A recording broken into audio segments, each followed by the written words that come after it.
Assalamualaikum dan selamat sejahtera semua. Okey, jadi pada hari ini tuan-tuan dan puan-puan yang ada di tempat saya ini belajar subjek suaian fizikal. Okey, topik nombor 5. Okey, jadi sebelum saya memulakan sesi saya, adalah lebih baik saya menerangkan kepentingan kaedah latihan kepada tuan-tuan dan puan-puan semua. Dan saya tidak pasti kehadiran tuan-tuan dan puan-puan dalam dewan ini pada hari ini adalah secara sukarela ataupun paksa rela. Tetapi yang pastinya yang menggerakkan hati tuan-tuan dan puan-puan untuk datang ke kursus ini, yang memerlukan masa 5 hari dan memerlukan tuan-tuan dan puan-puan untuk mengambil exam, adalah satu perkara yang sukar, penting dan berharga. Okey, sebab bukan senang kalau saya sendiri pun kalau nak masuk kursus yang ada exam ni malas nak pergi. Sebab ada exam. Okey. Jadi sebelum saya menerangkan dengan lebih lanjut, saya ingin perkenalkan diri saya supaya tuan-tuan kenal saya pun kenal tuan-tuan. Okey, nama saya Hadafi Fitri bin Muhammad Latif. Saya adalah merupakan tutor Fakulti Biomedical dan Sains Kesihatan UTM. Dan saya merupakan bekas pelajar sains sukan UTM juga. Pada hari pertama, bos saya ada datang, Prof Hafiz. Dia adalah bos saya lah. Okey. Jadi saya graduate dalam bidang diploma kejuruteraan awam. Saya belajar selama 3 tahun dalam bidang diploma kejuruteraan awam, dan kemudian saya bekerja di Syarikat Bekalan Air Selangor dan Syarikat Perumahan Negara Berhad selama 2 tahun, dan kemudian saya berhenti. Saya mengambil satu tindakan yang besar lah saya juga, mungkin sebab nak berhenti kerja kerajaan dan sambung belajar 4 tahun dalam bidang sains sukan. Dan alhamdulillah, setiap pengorbanan yang kita lakukan, benda yang kita lakukan dengan bersungguh-sungguh dan minat, pasti ada hasil dia. Dan alhamdulillah keputusan saya baik dan saya terus dapat lompat ambil PhD. Maknanya saya tak perlu melalui master, saya terus lompat ambil PhD berdasarkan keputusan degree sains sukan saya. Dan ramai di kalangan kawan-kawan saya cakap, sebelum ni awak diploma engineering, tapi kemudian awak tukar sains sukan. Kenapa? Sebab passion, sebab minat. Walaupun saya bukan seorang atlet yang berbakat, saya bukan adalah seorang yang luar biasa, tapi disebabkan apabila kita melakukan sesuatu benda dengan minat, insya-Allah pasti berhasil dan pasti berjaya. Dan kemudian saya menyambung di Fakulti Biomedical, dan alhamdulillah pada masa sekarang UTM tengah bergerak untuk menghasilkan sport engineering, kejuruteraan sukan. Di UTM nanti tidak lama lagi ada bachelor dalam sport engineering. Jadi saya dapat menggabungkan ilmu yang saya ada dalam diploma kejuruteraan awam dengan sains sukan dalam bidang sport engineering. Jadi saya tak nak tuan-tuan dan puan-puan rasa kehadiran tuan-tuan dan puan-puan ni adalah satu kerugian. Sebab seperti yang saya kata tadi, yang menggerakkan hati tuan-tuan dan puan-puan yang datang ke sini adalah Tuhan. Kan? Saya pernah pernah diceritakan oleh seorang guru saya. Dia ceritakan dalam satu jalan yang jam, kita tengah bawa kereta, jalan tengah sesak, tiba-tiba ada laluan ketiga. Kereta ramai berbusu-busu di laluan ketiga, dan awak beratur, awak tengah beratur, dan tiba-tiba kereta tu nak masuk di lorong awak. Dan kemudian awak secara rela hati, dengan gerak hati yang telah digerakkan oleh Tuhan pada awak, awak membenarkan dia masuk. Dan apa yang awak dapat daripada perbuatan awak tadi? Mungkin di masa akan datang, Tuhan akan menggerakkan hati orang lain untuk membantu awak. Okey? Jadi kesimpulannya, subjek kaedah latihan ini adalah satu subjek dalam sains sukan yang amat saya minati. Ia mula saya sedari kepentingan subjek kaedah latihan apabila saya mengalami kelumpuhan tangan. Saya pernah lumpuh tangan. Okey, tulang saya patah. Ini ramai yang tak tahu. Ramai yang beranggapan bila tulang kita patah, kita tidak akan lumpuh.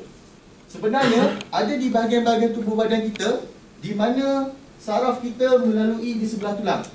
Okey? Apabila saraf kita melalui di sebelah tulang, once tulang awak patah terkena saraf, awak akan 50-50.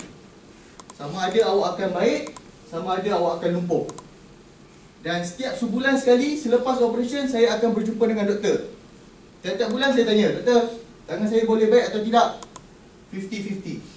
Doktor, bulan depan tangan saya boleh baik ke tidak? Saya tidak dapat beri jaminan, bergantung pada keadaan. Bulan depan lagi sekali saya tanya, doktor, tangan saya akan baik atau tidak? Yang menentukan tangan awak baik atau tidak adalah mental awak, bukan saya. Sama juga dengan subjek kaedah latihan yang awak akan belajar nanti. Okey?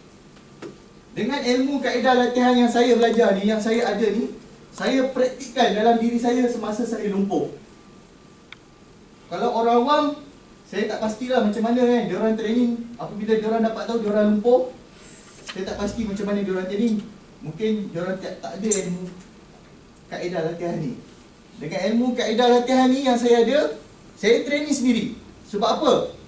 Once awak dah patah, awak accident atau apa-apa, awak masuk hospital, selepas tu awak akan menjalani fisioterapi seminggu sekali. Kalau seminggu sekali, takkan baik. Maksudnya kat rumah progress tak ada. Awak belajar dah, awak dah mula nampak saya sukan ni. Progress tak ada. Seminggu sekali jumpa doktor, jumpa fisioterapi, buat aktiviti.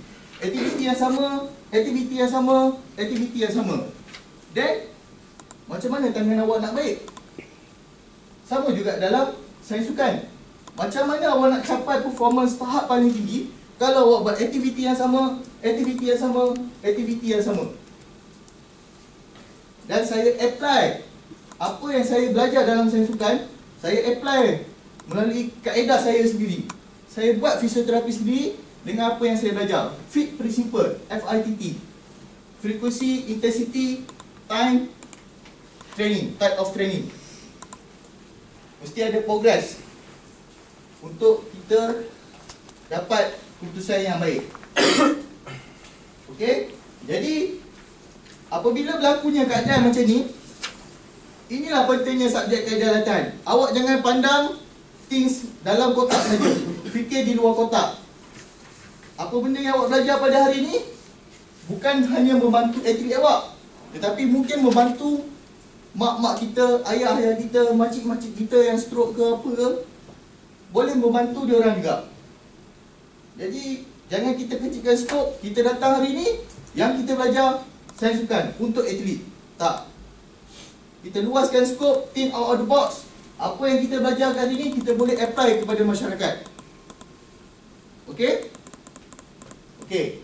Sebelum saya memulakan pengajaran saya, adalah lebih elok saya mengenali awak semua. Sebab saya kena tahu apa tujuan awak hadir pada hari ini. Saya kena tahu. Dan bila saya dah tahu, baru saya boleh bantu awak. Bantu awak dari sudut yang macam mana. Yang pertama saya nak awak bangun, awak perkenalkan diri awak, dan tujuan awak hadir kursus sains sukan ni. Itu je. Boleh? Boleh. Okey, kita mulakan dengan sebelah kanan. Lelaki dulu.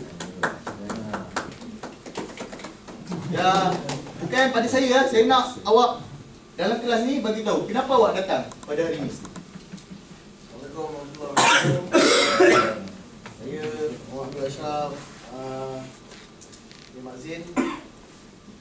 Tujuan saya datang ke sini ialah untuk mendapat ilmu kecil latihan dan juga belajar teknik-teknik yang sepatutnya di-apply pada atlet-atlet kita. Okey, terima kasih. Next. Kalau sama kena fikir jawapan lain tak? Saya Syed Muhammad Khairul Syed Malik. Tujuan saya datang sini adalah untuk mempelajari mempelajari sesuatu yang betul, teknik yang betul, kaedah selama ni kita mungkin salah kita buat kaedah-kaedah latihan itu. Jadi tujuan saya datang sini untuk menambahkan, mempelajari sesuatu yang baru dan menambahkan ilmu. Okey. Sambung. Sini.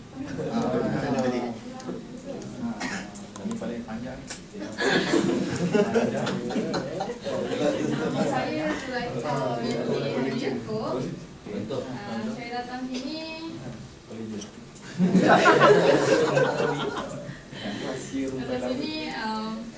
first memang nak dapat lesen kan. Lesen kejurulatihan tu tahap 1. So dapat lesen tu nanti saya boleh buat spesifik. So dapat level 2, dapat level 3. Fokus sukan. Mana? Okey, masih. Sama.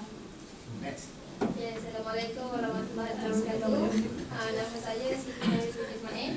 Saya baru je mencuri dalam bidang sukan ni lah. Jadi dengan harapan saya datang sini dapat belajar satu ilmu baru dan dapat sama.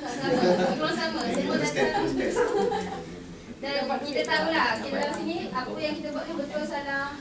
So kita buat betul. Okey, masih. Next.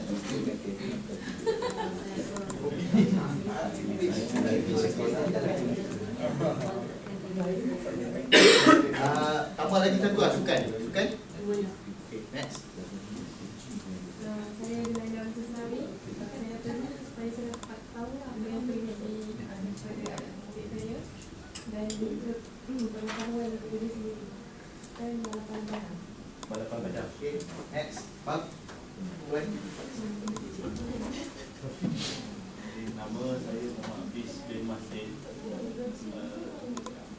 Tujuan datang untuk menambah pengetahuan dalam bidang kejurulatihan. Sama sih. Bukan? Bukan. Okay, next. Saya Ayub bin Mahmud.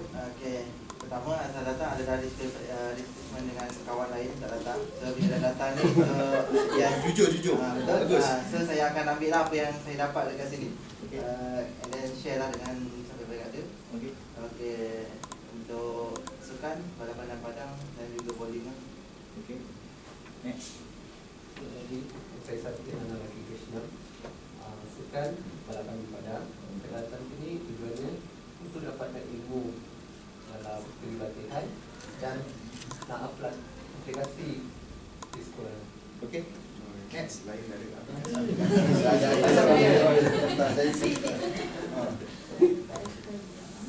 Okay. Dan saya datang sini dalam pembuatan. Okay. What?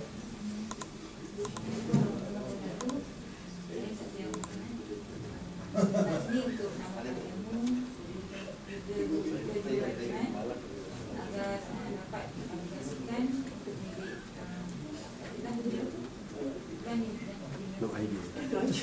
Full stop. Sekejap Pause. Ni semua ni cikgu PJ ke ataupun coach? Okay. Datang ni sebab awak coach di sekolah dan kena masuk kursus ni. Okay. Next.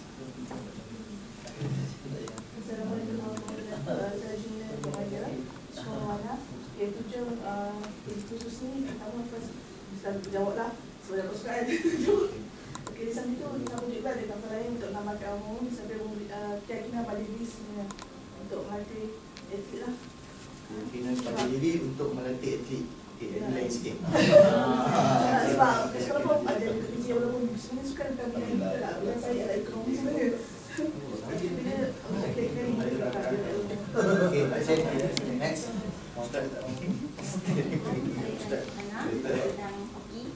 Baru mencuburi. Bila saya datang sini untuk menggunakan peluang yang telah diberi oleh KPM pada cikgu-cikgu yang tak ada apa ilmu dalam bidang sukan. Dan